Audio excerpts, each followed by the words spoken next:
मेरा आगे कोई नहीं है, पीछे कोई नहीं है।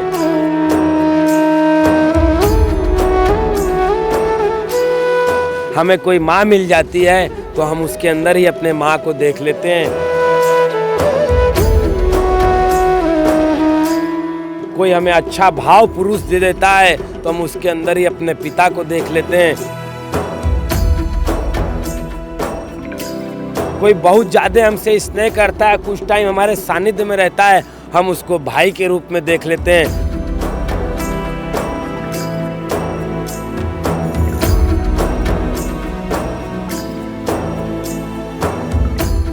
कोई ऐसे बहन है वो हमारे जीवन में बहुत ज़्यादा योगदान देती है तो उसको बहन के रूप में मान लेते हैं। महादेव का मैं भक्त हूँ, भगवान मेरे साथ में है।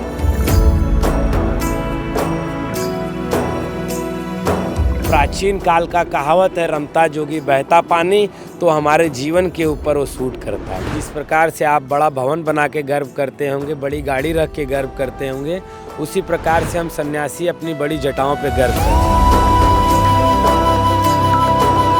कण कण में भगवान शिव पाए जाते हैं, देवताओं का स्थान कण कण में माना गया है। शास्त्र ये कह रहा है, वेद ये कह रहे हैं, और हमारी भावनाओं से ही भगवान की प्राप्ति है। जूना अखाड़ा धन की रक्षा करने वाला एक सन्यासी है। पूरे ब्रह्मांड में सबसे बड़ा यदि कोई मंत्र है और सबसे सरल मंत्र है वो है ओम। हमने एक तरफ रसिया वालों को बैठाया और एक तरफ यूक्रेन वालों को बैठाया और दोनों से आग्रह किया कि आप विश्व कल्याण का चिंतन करें, और दोनों ही विश्व शांति का कार्य कर रहे थे। जूना अखाड़ा महातपस्वियों का स्थान है। मैं गुरु जी के चरणों में चढ़ाया हुआ हूँ, तो एक आस्था है, एक भावना है। अखाड़े की परंपरा, अखाड़े की मर्यादा, अखाड़े की संस्कृति पहले आपको सीखनी पड़ेगी, बाद में आप सन्यासी हैं, बाद में आप नागा हैं, बाद में आप जूना अखाड़े के कुछ हैं। पहले आपको अपने कर्म से, अपनी व्यवस्थाओं से गुजरना पड़ेगा। शांतम पद्मनस्थम शशिधर मुक्तम पंचवक्त्रम त्रिनेत्रम शूलम वज्रम च खड्गम परुषम अभेदम दक्षभागे वहंतम नागम पाशम च प्रलहुतम महम सांकुशम वाम भागे नानालंकार दीप्तम स्फटिक मणिनिभम पार्वतीशम नमामि। नमस्कार, मैं हूं संजय मिश्रा और आप देख रहे हैं तिलक पत्रिका। महाकुंभ नगर अखाड़े मतलब जूना अखाड़े में इस वक्त हूँ मैं, प्रयागराज की धरती पर, जहाँ पर महाकुंभ महापर्व का आयोजन है और अब यह महापर्व विश्राम की ओर है। महाशिवरात्रि की तैयारी है और संतों से हम महाशिवरात्रि पर बात कर रहे हैं। क्या है उनके लिए महाशिवरात्रि पर्व और क्या है उनके लिए महाकुंभ। अखाड़े महाशिवरात्रि के बाद जो नागा साधु हैं अखाड़ों के, वो कहाँ चले जाएंगे, इन सब पे बात करेंगे। हमारे साथ इस वक्त हमारे विशेष मेहमान हैं श्री महंत सहदेव आनंद गिरी जी महाराज। उनसे बात करेंगे और जानेंगे इन सब विषयों के बारे में। तो आइए चलते हैं उनके पास। महाराज, तो सबसे पहले तो हम इस चैनल से हैं, तिलक पत्रिका से। तिलक दैनंदिनी ये डायरी है लिखने के लिए आपके लिए, तो ये आपको भेंट। जी जी। और आपका बहुत बहुत स्वागत है तिलक पत्रिका में।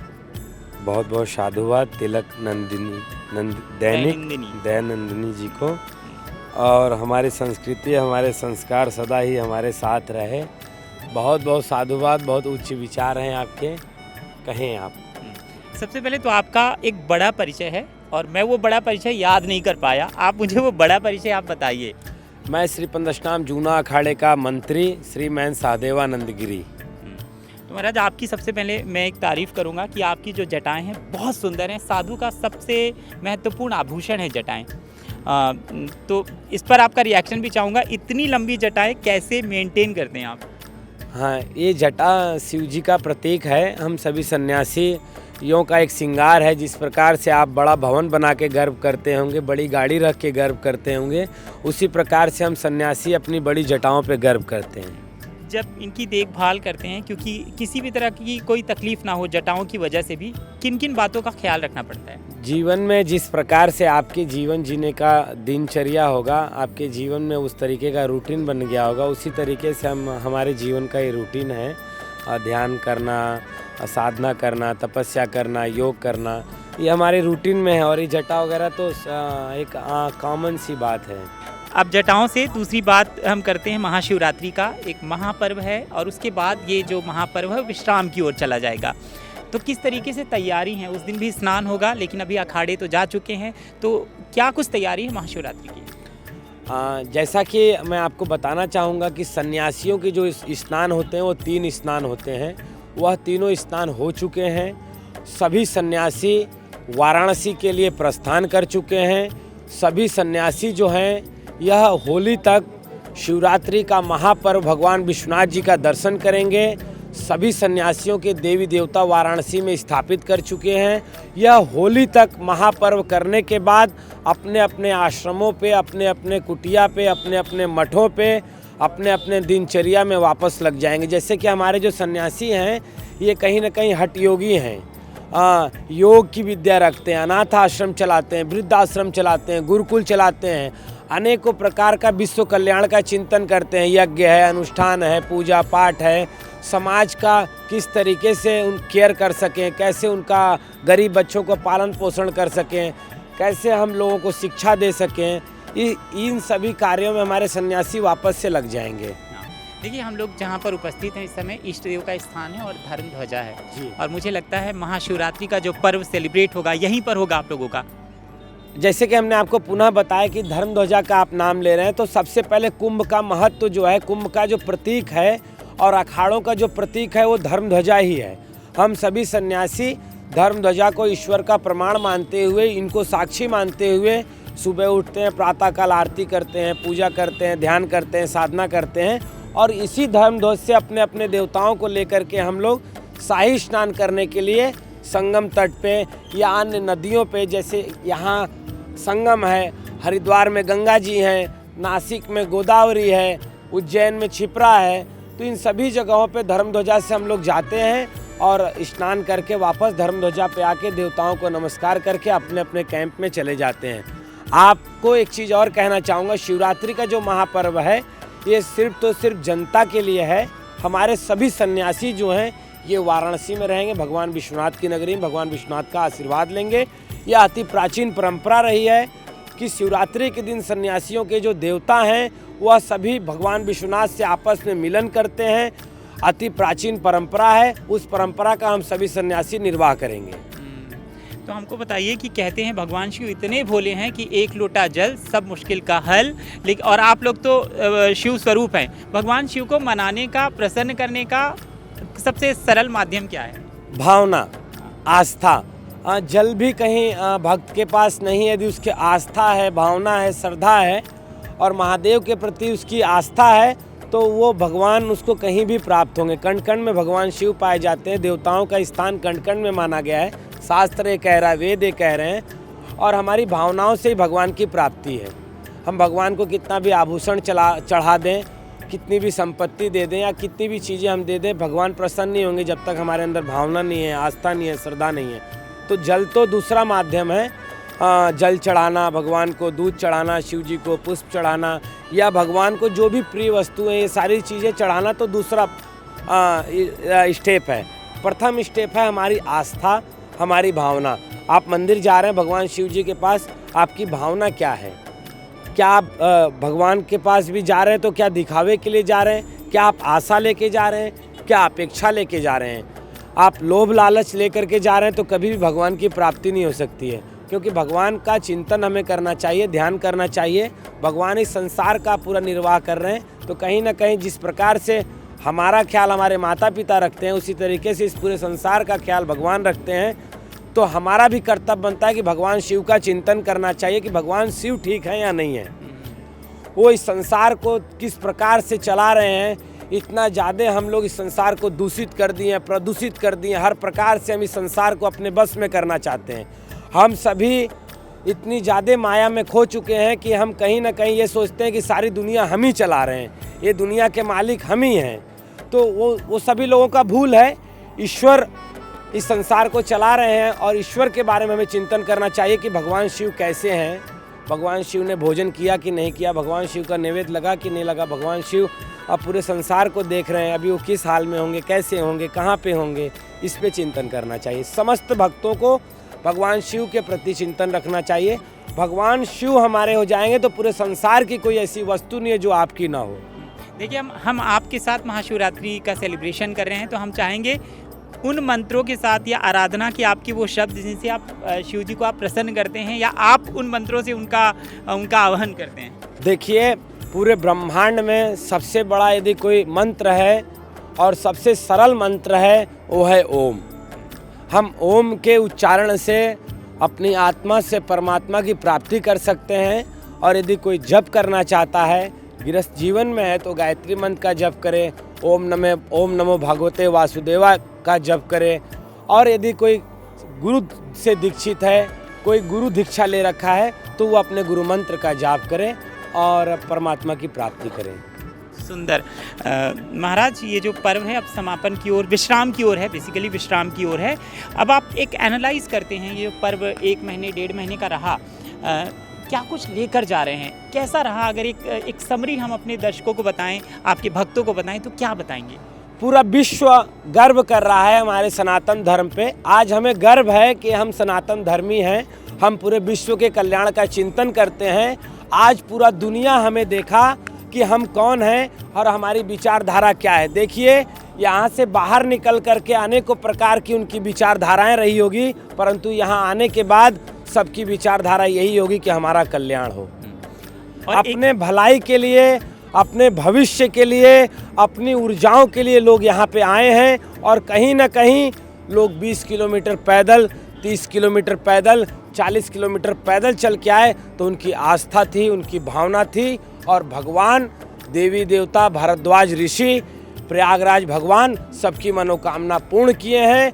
और देखिए, कुंभ आपके लिए भारत सरकार करवा रही होगी या आज के सामाजिक युग में यहाँ की सरकार करवा रही होगी, परंतु हम सभी सन्यासियों का मानना है कि कुंभ देवी देवता करवाते हैं। बिल्कुल बिल्कुल। IAS IPS या अन्य लोग हैं, इन लोगों का सौभाग्य होता है, दिन रात अवसर मिलता है भगवान की सेवा करने का। और सबका धन्यवाद देना चाहूँगा आपके माध्यम से, उत्तर प्रदेश सरकार को भी धन्यवाद देना चाहूँगा, भारत सरकार को भी धन्यवाद देना चाहूँगा कि आपने हमारी संस्कृति, हमारी पद्धति, परंपराओं पे बहुत अथक प्रयास करके पूरे विश्व को कुंभ का जो संदेश दिया। हम पूरे जूना अखाड़े की तरफ से आप सभी को साधुवाद देते हैं। आप लोगों ने दिन रात मेहनत करके शांति व्यवस्था बना के कुंभ को समापन की ओर लेकर के आए। अब मैं स्नानों की ओर जाऊंगा, क्योंकि वो जो पेशवाई, वो जो प्रथम स्नान, पहला शाही अमृत स्नान, फिर दूसरा शाही स्नान, सबसे पहले तो पेशवाई की यादों में हम जाते हैं, क्योंकि ये सब चीज़ हमको फिर से जीना है। विश्राम की ओर है, मैं बार बार कह रहा हूँ पर्व। वो जो पहला दिन था जब आप लोग नगर प्रवेश और फिर छावनी प्रवेश कर रहे थे, याद आता है आपको क्या कुछ? ये उल्लास, इतनी खूबसूरती, सब सजे साधु संत। ऐसा है कि आप जैसे मेरी जटाएं देख रहे होंगे, तो मैं यहाँ 12 साल पहले भी कुंभ किया हूँ और बहुत होश में। और मैं उस टाइम भी नगर प्रवेश किया था, छावनी प्रवेश किया था, धर्म ध्वजा की स्थापना किया था और वापस ध्वजा की जो तनियाँ ढीली होती हैं वो करके और मैं वाराणसी गया था। उसके बाद और भी अनेकों जगहों के कुंभ मेले का मेरा अनुभव रहा है। जो प्रयाग की अनुभूति है वो बड़ा ही दिव्य है, बड़ा ही भव्य है। और कहीं ना कहीं प्रयाग का कुंभ जिन लोगों ने किया है, इनके जन्म जन्मांतर युग युगांतर के पुण्य होंगे, उन लोगों ने कुंभ में भाग लिया है। और गंगा माई, प्रयागराज भगवान, भारद्वाज ऋषि, चाहे वो गरीब से गरीब व्यक्ति होगा और अमीर से अमीर व्यक्ति होगा, उन्होंने सबकी मनोकामना पूरी की होगी। और जो जैसा आस्था लेके आया होगा, जो जैसी भावना लेके आया होगा, भगवान ने उन सब की आस्था, उन सब की भावना को पूरी किया। अब पहले स्नान की बात करते हैं, क्योंकि मुझे भी याद है जब मैं पहली बार प्रवेश कर रहा था माँ गंगा की गोद में, तो अद्भुत दृश्य हुआ, ऐसा अनुभूति था जो मैं कभी शब्दों में बयान नहीं कर पाऊंगा। ये अलौकिक है। हाँ। ये कभी कल्पना नहीं कर सकते ना। आप देखिए क्या पूरी दुनिया में जो गुफाओं से लेके बड़े बड़े महलों तक ऋषि मुनि रहते हैं, वो सभी एक साथ, एक रोड पे, एक आम जनता की तरह, ना कोई अहंकार, ना कोई अभिमान। वो एक कुंभ की भव्यता, दिव्यता और जो देखी जाती है वो कहीं ना कहीं संतों से होती है। और जब सारे संत एक साथ होकर के नगर में प्रवेश करते हैं, या पेशवाई के रूप में या छावनी प्रवेश के रूप में, तो वह पूरे दुनिया के लिए एक एग्जाम्पल साबित होता है। और पूरे दुनिया ने देखा कि अलग अलग अखाड़ों ने जब नगर प्रवेश किया तो उनकी क्या अलौकिक छवि थी, उनका क्या अलग दृश्य था, जिस दृश्य से जो हम कभी कल्पना नहीं कर सकते हैं, सारी कल्पनाओं से परे था। और आपका जब प्रवेश था माँ गंगा की गोद में, कुछ याद आता है कि जैसे मेरे साथ क्या, मैं आपको बता रहा हूँ ताकि आप बोल पाएंगे कि मैं जानना क्या चाहता हूँ। मुझे ऐसा लगा, मुझे हाथ पकड़ के माँ गंगा अपने गोद में ले जा रही हैं और पूरी डुबकी लगाती है, मेरे को अंदर तक ले जाती है, फिर मैं उसमें आ जाता हूँ। आप देखिए, आपने देखा होगा कि लाखों की संख्या में सन्यासी हर अखाड़े से जाते हैं और बड़ा ही दिव्यता, बड़ा ही भव्यता, वो एक अलग जुनून होता है, एक अलग आस्था होता है कि हमें अपने देवताओं को स्नान कराना है और वापस जल्दी से जल्दी अपने देवताओं को सही समय पर स्थापित करना है। तो माँ गंगा की गोद में, वो चाहे छोटे हैं, बड़े हैं, बुजुर्ग हैं, सब लोग उनकी गोद में आनंद की अनुभूति करते हुए वो उनके लिए आजीवन यादगार का पल रहता है। वो कभी इस दृश्य को, इस पल को भूल नहीं सकते हैं कि हमें माँ गंगा की गोद में शाही स्नान करने का अवसर प्राप्त हुआ। और मैं तो बहुत सारा खजाना लेके जा रहा हूँ, आप मुझसे पूछेंगे तो मैं 1 घंटा बताता रहूँगा, लेकिन आप मुझे सिर्फ एक चीज़ बताइए। आपको, आपके शब्दों को विराम देते हुए मैं आपको एक चीज़ कहना चाहूँगा कि आप बहुत सौभाग्यशाली हैं जो आपने कुंभ के अनेक अनुभव किया। आप दिन रात यहाँ परिश्रम किए, वो चाहे ठंड का दौर रहा होगा, वो चाहे खांसी जुखाम बुखार का दौर रहा होगा, आपने किसी चीज़ की परवाह नहीं करते हुए अनेकों अखाड़ों का अनुभव किया, अनेकों अखाड़ों का दौरा किया, सभी अखाड़ों की विचारधाराओं को देखा, सभी सन्यासियों के सोच को देखा और उसके बाद भी आप अभी तक डटे हुए हैं। तो कहीं ना कहीं आप बहुत सौभाग्यशाली हैं। बहुत ज़्यादा आपके परिवार के अन्य और लोगों का आज आपने सबको मोक्ष की प्राप्ति करवाई है। सब लोगों ने आपके साथ साथ कुंभ स्नान किया होगा, आपके साथ पीढ़ी तर गए होंगे। सुंदर, ये आशीर्वाद है। लेकिन आप जब बहुत सारे लोग आपसे मिल रहे होंगे, कोई एक बात जो आप हमेशा अपने, या मैं अपने अंतिम सांस तक रखूंगा, तो मेरे पास तो बहुत सारी चीज़ें, आपके पास क्या है? वो एक कोई मुलाकात, किसी भक्त ने कोई ऐसी बात कही हो जो आप हमेशा दिमाग में रहेगा कि यार महाकुंभ में ये बात हुई थी। हमारे जीवन में आप यकीन नहीं करेंगे, मैं जूना अखाड़े का सेवक हूँ, तो मैं कल रात भी सोया नहीं हूँ और मैं पूरा कुंभ 4 बजे 5 बजे तक, क्योंकि हमारे यहाँ कर्म का बड़ा महत्व है। आप किसी भी पदों पे हैं, यदि आप काम नहीं करते हैं तो आपका कोई महत्व नहीं है। मैं छोटा हूँ, आज मुझे सन्यासी बहुत प्रेम करते हैं, लाखों की। आयु क्या है? मेरी आयु मुझे जानकारी नहीं है, पर ठीक है, मेरी अवस्था बहुत कम है, पर बहुत कम अवस्था में आज सन्यासी मुझसे इतना प्रेम करते हैं, इतना मुझ पे भरोसा है। आज हमारे साथ में देखिए आसपास इतने लोग खड़े हैं, तो ये कहीं ना कहीं हमारे मेहनत, हमारे पुरुषार्थ। जब मैं यहाँ आया तो हमारा कर्तव्य था लाइट की व्यवस्था कराना, सभी साधु संतों को वॉशरूम की व्यवस्था कराना, पानी की व्यवस्था कराना या अन्य चीज़ों में। तो मेरे पास इस कुंभ का या हर कुंभ का इतने अनुभव होंगे कि मैं आपके साथ झांसा करूंगा तो शायद बहुत टाइम लगेगा, परंतु मैं अपने जीवन का आपके माध्यम से एक अनुभव कहना चाहूँगा कि मैं और हमारे जो सन्यासी हैं ये अन्य क्षेत्र पे बहुत ज़्यादा विश्वास रखते हैं, खिलाने पिलाने पे ज़्यादा विश्वास रखते हैं। मैं दोपहर के 4 बजे अपने हाथों से खिचड़ी बांट रहा था और इस भीड़ में देखा कि लोगों के अंदर आस्था ऐसी थी, भावना ऐसी थी कि 4 बजे तक भी लोग भूखे थे। माँ गंगा के स्नान करने के लिए लोगों ने रात भर तपस्या किया, साधना किया और माँ गंगा का आशीर्वाद दर्शन करने के बाद ही लोगों ने भोजन प्रसाद ग्रहण किया। ये मेरे लिए बहुत यादगार छवि है और यादगार दृश्य है कि लोगों की जो आस्था रही है, जो भावना रही है, वो बड़ा दिव्य है। एक चीज़ और मैं जानना चाहूँगा आपसे कि आप क्या सोचते हैं? जैसे मैं सोचता हूँ कि ये पहला अवसर है, क्योंकि पढ़ने का मौका तो मिला, भले मैं कुंभ में आया नहीं, कि पहली बार है जो 55 करोड़ से अधिक श्रद्धालुओं ने आस्था की डुबकी लगाई है और लगातार आ रहे हैं और कह रहे हैं कि आंकड़ा 60 पार कर जाएगा विश्राम तक।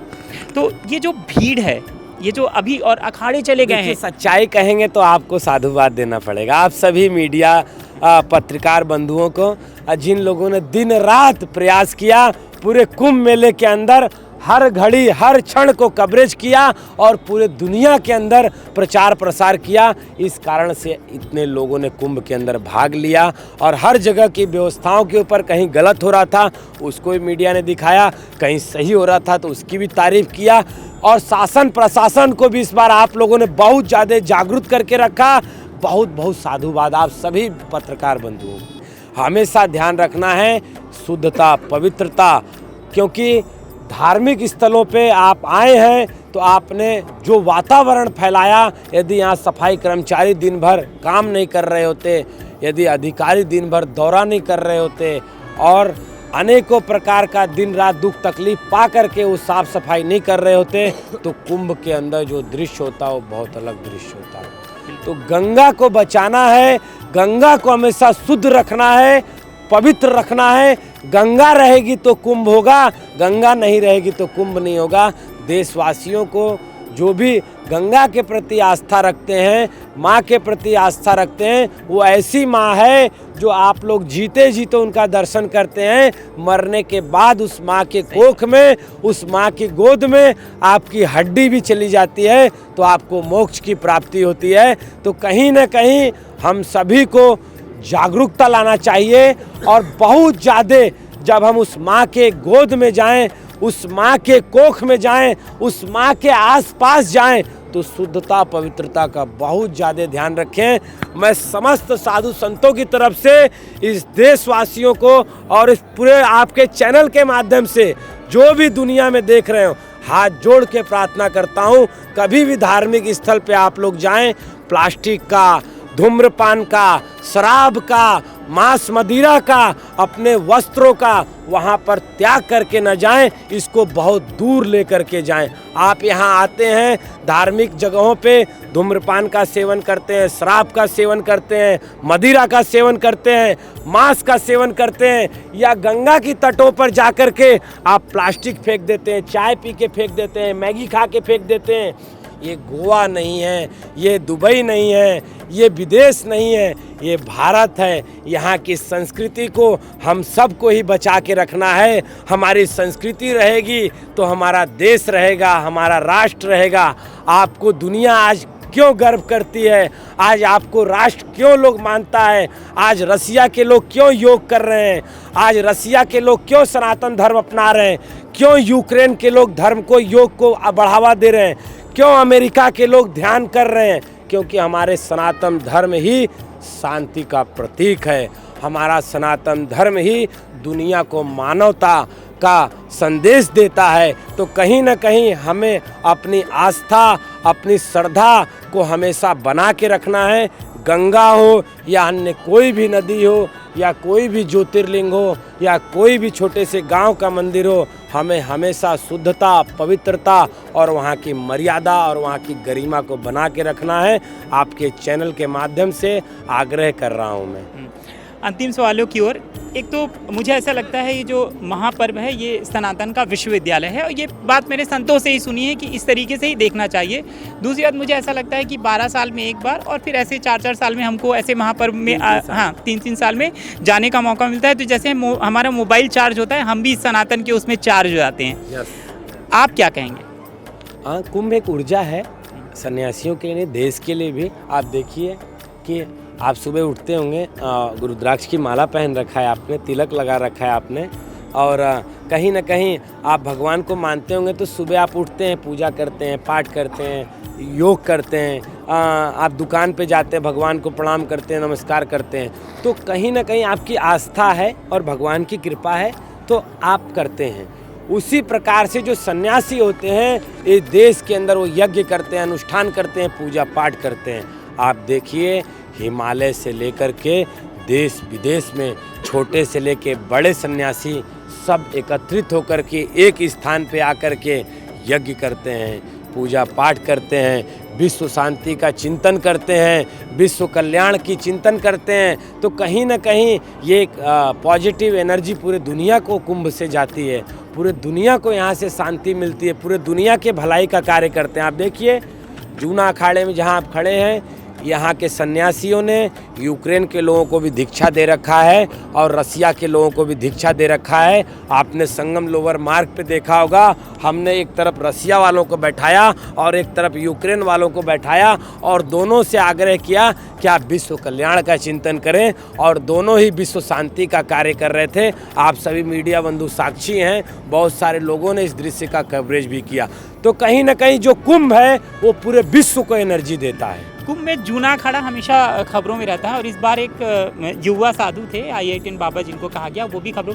आपको क्या लगता है कि वो सही मार्ग में हैं? एक सनातन की बात करने वाला युवा है, उनको और क्या कुछ सीखना चाहिए और क्या कुछ करना चाहिए? कहीं वो चूक गए या उनको और कुछ इस महाकुंभ से लेना था? आप कैसे देखते हैं? देखिए, मैं बाल सन्यासी हूँ। मैं 7 साल की उम्र में जूना अखाड़े में आ गया था, पर हमारे अखाड़े की एक मर्यादाएं हैं, एक गरिमा है, एक संस्कृति है। उस गरिमा का हमेशा हम सभी को ध्यान रखना है। जैसे आप भी आए तो आपने हमसे इजाज़त लिया, आपने हमसे पूछा, आपने हमसे कहा, तो उसी प्रकार से जैसे आप जूना अखाड़े की चर्चा करेंगे तो जूना अखाड़ा महातपस्वियों का स्थान है, ये हठ योगियों का स्थान है।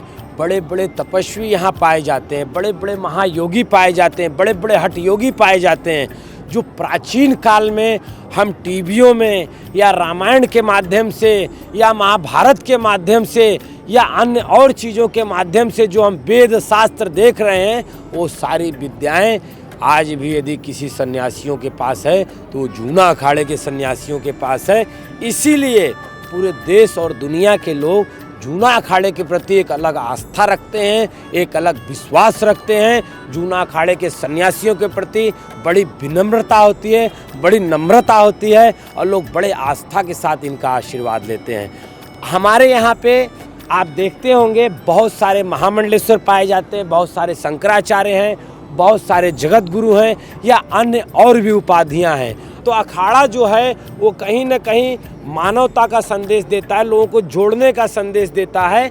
और आप लोगों के माध्यम से भी मैं एक चीज़ कहना चाहूँगा कि आप लोगों को भी हमेशा एक चीज़ ध्यान रखना चाहिए। जैसे कुंभ महापर्व आए तो ऐसे योगियों को बताएं, तपस्वियों को दिखाएं, हठ योगियों को बताएं, जिनके पास अनेकों प्रकार की क्रियाएं हैं, विद्याएं हैं।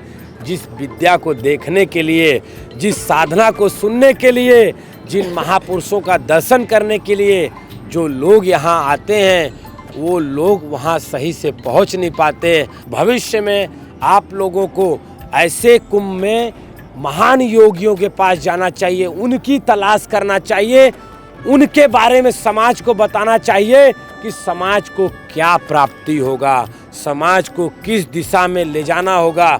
अब बताइए, कोई लव मैरिज करके आया, वो दुखी होकर के 4 दिन जूना अखाड़े में घूमे और बताए अपने आप को कि मैं सन्यासी हूँ, और 4 दिन बाद वो पैंट पहन के घूमने लग जाए, दाढ़ी कटवा ले, कहीं बोले मैं कृष्ण हूँ, कहीं बोले मैं राम हूँ। तो नारायण, ये भारतवासी हैं, यहाँ तो निर्मल बाबा के समोसे पे भी लोगों को भरोसा हो जाता है, लोग गुलाब जामुन से भी कैंसर ठीक कराने चले जाते हैं। इसीलिए कहीं ना कहीं हमारे धर्म को ऐसे लोगों से ही क्षति पहुंचती है, ऐसे लोगों से ही हमारे धर्म के प्रति लोगों की आस्था कम होती है। मीडिया बंधु, आप लोग जब ऐसे अवसर आए तो महान तपस्वियों का दृश्य दिखाएं, जिनका दृश्य देखने के लिए पब्लिक और इस जो सारे करोड़ों की आप बात कर रहे हैं, ये कहीं न कहीं गंगा के बाद सन्यासियों के प्रति इनकी आस्था थी। नारायण, एक दूसरी जो खबर थी जूना अखाड़े से जुड़ी थी, जो किन्नर उनका सब अखाड़ा है, वहाँ पर ममता कुलकर्णी को लेकर एक बार महामंडलेश्वर बनाया जाता है। फिर हालांकि वो आपके क्षेत्र में नहीं आता, लेकिन एक साधु होने के नाते आप कैसे देखते हैं ये, फिर अभी भी वो महामंडलेश्वर हैं? ऐसा है कि कभी कभी कुछ निर्णय बड़ा जल्दबाजी में हो जाते हैं, वहाँ भावनाओं का व्यक्तिगत विषय होता है। हमारी आपके प्रति आस्था है, आपसे अभी हमारा लगाव हो जाए, आपसे स्नेह हो जाए तो मैं आपको कल राजा बना दूं, ये हमारी व्यक्तिगत इच्छा है, व्यक्तिगत हमारी विचारधारा है। इस पे हम कोई टीका टिप्पणी नहीं करना चाहेंगे। हम पूरे भारत के किन्नरों का सम्मान करते हैं, पूरे भारत के किन्नरों को हम अपने साथ में रख कर के उन्हें गौरव दिलाना चाहते हैं, उन्हें सम्मान दिलाना चाहते हैं, उन्हें हम आग्रह करना चाहते हैं कि सब लोग उन्हें सम्मान की दृष्टि से देखें, उनके प्रति भावना अच्छी रखें, उनके प्रति श्रद्धा अच्छी रखें, ताकि वो रोडों पे भिक्षा मांगते हुए या अन्य जगहों पे गलत काम करते हुए या और चीज़ों में न पाए जाएं। वो कहीं ना कहीं यदि आप लोग उनके प्रति आस्था रखेंगे, भावना रखेंगे, उन लोगों के जीवन में परिवर्तन आएगा, उन लोगों के जीवन में विकास होगा, उन्हें भी कहीं ना कहीं जीवन जीने में बड़ा आनंद आएगा, उन्हें भी कहीं समाज में रहने में बड़ा अच्छी अनुभूति होगी। इसलिए हमारे जूना अखाड़े के बड़े पदाधिकारी, खास करके हमारे गुरुजी ने किन्नर अखाड़े को स्वीकार किया। सभी अखाड़े अन्य सन्यासी बहुत विरोध करने के बाद भी हमारे गुरुजी ने किसी प्रकार की कोई परवाह न करते हुए, किसी प्रकार का कोई भय न करते हुए पूरे के पूरे किन्नर अखाड़े को सिर्फ एक शर्त पे अपने साथ में लिया कि आप हमेशा तिलक लगाएंगे, आप हमेशा चंदन लगाएंगे, आप हमेशा रुद्राक्ष पहनेंगे, आप हमेशा भगवा पहनेंगे, आप हमेशा सनातन संस्कृति पद्धति परंपराओं का निर्वाह करेंगे। इसके अलावा जूना अखाड़े का कोई शर्त नहीं है। जूना अखाड़ा हमेशा किन्नर अखाड़े को सम्मान की दृष्टि से देखता है और हमेशा देखेगा, परंतु उन्हें हमेशा अपनी मर्यादाओं में रहना होगा। देखिए, मैं बाल अवस्था में मेरा संन्यास हो गया, तो मेरा आगे कोई नहीं है, पीछे कोई नहीं है। एक तरीके से मैं अपने आप को अनाथ तो नहीं कह सकता हूँ, महादेव का मैं भक्त हूँ, भगवान मेरे साथ में है और पूरा विश्व हमारा है और हम इस सारे दुनिया के हमारे हैं।